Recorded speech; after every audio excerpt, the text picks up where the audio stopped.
Hello बच्चों, दादी आ गई। दादी आपको आज ध्रुव की कहानी सुनाएगी। So welcome to our channel. Story को आप शुरू से आखिर तक सुनेंगे और एंजॉय करेंगे। So welcome to our channel. Let's start this story. बच्चों, आप ये जानते हैं कि स्काई ब्लू कलर की होती है और उस स्काई में बहुत small small small small stars जो है वो ट्विंकल करते रहते हैं। तो आपको पोएम भी आती होगी ये वाली, twinkle twinkle little star how I wonder what's you are. तो जो हमारी स्काई है, जो हमारा ब्रह्मांड है, इसमें बहुत मिलियंस स्टार्स शाइन करते रहते हैं और इन्हीं स्टार्स में से एक बहुत ही पर्टिकुलर स्टार है, बहुत ही खास स्टार है जिसका नाम है ध्रुव तारा। और ये ध्रुव तारा किस दिशा में है? उत्तरी दिशा में, नॉर्थ साइड में। तो एक साधारण सा बालक कैसे ध्रुव तारा बना? आइए हम सब इसकी कहानी सुनते हैं और बच्चों एंजॉय करते हैं। भगवान ब्रह्मा के पुत्र मनु थे और उनके जो पोते हैं उनका नाम ध्रुव था। और ध्रुव के फादर का नाम, पिता का नाम उत्तानपाद था। उत्तानपाद राजा ने 2 शादियां की थी, 2 मैरिज की थी। फर्स्ट वाइफ का नाम सुनीति और सेकंड वाइफ का नाम सुरुचि था। सुनीति से बालक ध्रुव पैदा हुए और सुनीति से उत्तम पैदा हुए। राजा जो है वो दोनों बच्चों को बहुत प्यार करते थे,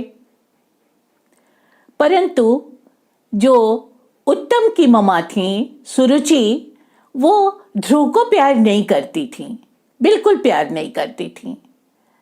जब भी ध्रुव खेलते या उनसे कुछ खाने को मांगते तो उनको बहुत ही बैडली और रूडली कहती, जाओ यहां से, मैं तुमको कुछ नहीं दूंगी, तुम इस लायक नहीं हो। वो ध्रुव जो बालक बहुत सैड होकर के चला जाता। एक बार की बात है कि दोनों भाई ध्रुव और उत्तम दोनों लोग जो है वो खेल रहे थे।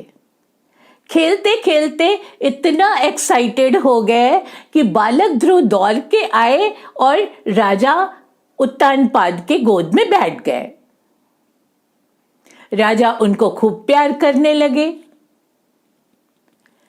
ये सुरुचि से देखा नहीं गया, जो उनकी सेकंड वाइफ थी उससे देखा नहीं गया।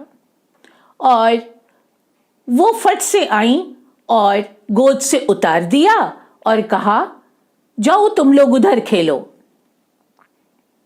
बालक ध्रुव दौड़ते हुए चले गए और दूसरे दोस्तों के साथ खेलने लगे।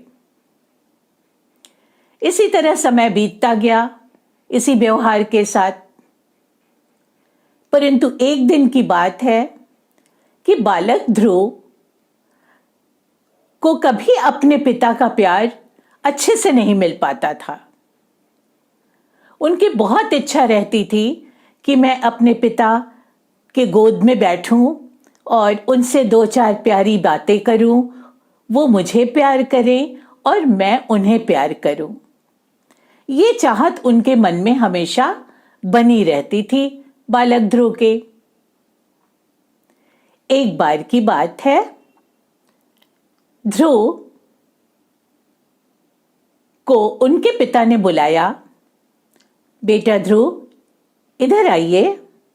बालक ध्रुव आए और उनके पिता ने उसे बहुत प्यार किया और दुलार भी किया और कहा, मैं तुमको कुछ अच्छी बातें बताना चाहता हूं। बालक ध्रुव तो बालक थे ही, वो झट से उत्साहित होकर के, एक्साइटेड होकर के अपने पिता के गोद में बैठ गए। और यही वो चाहते भी थे कि मैं अपने पिता के गोद में बैठूं और उनसे प्यार भरी बातें करूं। इतने में उनकी माँ सुरुचि आई और उनको ऐसे झिझोड़ करके कहा, चलो तुम उतर जाओ, तुम इस गोद में बैठने के लायक नहीं हो, जाओ उधर। बालक ध्रुव बहुत उदास हुए और उनकी इस दर्द भरी फटकार ने बालक ध्रुव के हृदय पर, उनके दिल पर बहुत ही गहरा चोट पहुंचाया, उनको बहुत हर्ट किया। वो रोते रोते अपने मम्मा के पास गए, शिकायत कहने लगे कि हे माते, मुझे पिताजी के गोद में बैठने क्यों नहीं दिया जाता है?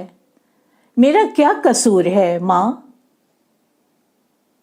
मां ने कहा, हे पुत्र, अगर तुम्हें गोद में ही बैठना है पिता के, तो तुम भगवान की गोद में बैठो। वो तो सर्वव्यापी पिता हैं, वो सबके पिता हैं। वही तुमको अपने पिता से ज्यादा प्यार, मान और सम्मान देंगे।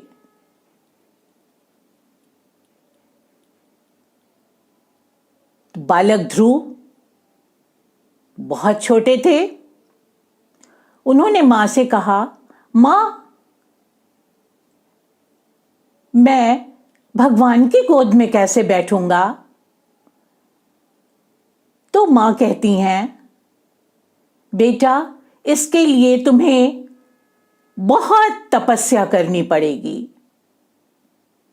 और तुम्हारी तपस्या से जब भगवान प्रसन्न होंगे तभी वो तुमको अपने गोद में बिठाएंगे।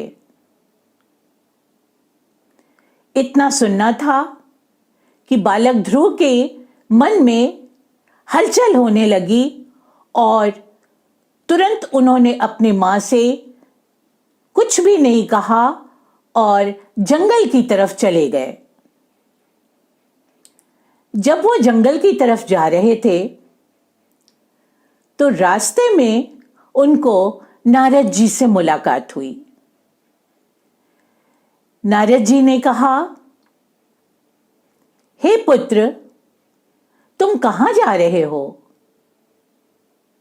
अभी तुम बहुत छोटे हो, जंगल बहुत भयानक होता है, वहां पे तरह तरह के जानवर, शेर रहते हैं जो तुमको खा जाएंगे और तुम्हारी वहां रक्षा कोई नहीं कर सकेगा। परंतु ध्रुव के तो दिमाग में प्रभु की पूजा करने की, तपस्या करने की बात चल रही थी। उनको कुछ समझ में ही नहीं आया। उन्होंने बिना सुने कहा, हे प्रभु, आप मुझे आज्ञा दीजिए और कृपया मेरे कार्य में बाधा न उत्पन्न करें। मुझे जाने दीजिए प्रभु की शरण में। मैं अपने तपस्या से उनको प्राप्त करना चाहता हूं और उनकी गोद में बैठना चाहता हूं। नारद मुनि ने कहा, हे पुत्र, मैं तुम्हें एक मंत्र बताता हूं, वो मंत्र है ओम नमो भगवते वासुदेवाय नमः। कौन सा मंत्र है बच्चों? ओम नमो भगवते वासुदेवाय नमः। ये मंत्र प्रभु श्री हरि विष्णु का मंत्र है। इसका तुम जाप करो और प्रभु जरूर तुमको प्रकट होकर के अपना आशीर्वाद प्रदान करेंगे और तुम्हारी प्रार्थना स्वीकार करेंगे। बालक ध्रुव ने उस मंत्र को गांठ बांध लिया और 6 मंथ तक 6 मंथ तक घोर तपस्या की। 6 मंथ के बाद नारद जी फिर आए और उन्होंने बालक ध्रुव को थोड़ा डिस्टर्ब करना चाहा। नारद जी तो सबको परेशान करते थे, जानते ही हैं आप लोग बच्चों। उसी तरह परंतु बालक ध्रुव जरा सा भी टस से मस नहीं हुए और 6 साल तक वो कठिन तपस्या करके प्रभु श्री हरि विष्णु को प्रसन्न किए और विष्णु भगवान प्रसन्न होकर बालक ध्रुव को दर्शन दिए और कहा कि हे पुत्र, तुम इतनी घोर तपस्या क्यों कर रहे हो? क्या चाहते हो मेरे पुत्र? तब बालक ध्रुव ने कहा, हे प्रभु, मैं भगवान की गोद में बैठना चाहता हूं, श्री हरि के गोद में बैठना चाहता हूं। श्री हरि विष्णु तो अंतर्यामी हैं। वो मुस्कुराए और उन्होंने कहा, तुम्हारा स्वागत है। और उन्होंने अपने गोद में उसको बालक ध्रुव को बिठा लिया। बालक ध्रुव जब गोद में बैठ गए तो उनको असीम सुख की प्राप्ति हुई। बहुत मतलब उन्हें लगा कि सारे संसार की सुख उनको मिल गए हैं और वो खुशी खुशी प्रभु के चरणों में गिर पड़े और उनको प्रणाम किया। कहा, प्रभु, मैं आपके गोद में हमेशा बैठना चाहता हूं और आपकी आराधना के सिवा मेरा इस संसार में कोई मकसद नहीं है। भगवान विष्णु प्रसन्न हुए। उन्होंने तथास्तु कहा।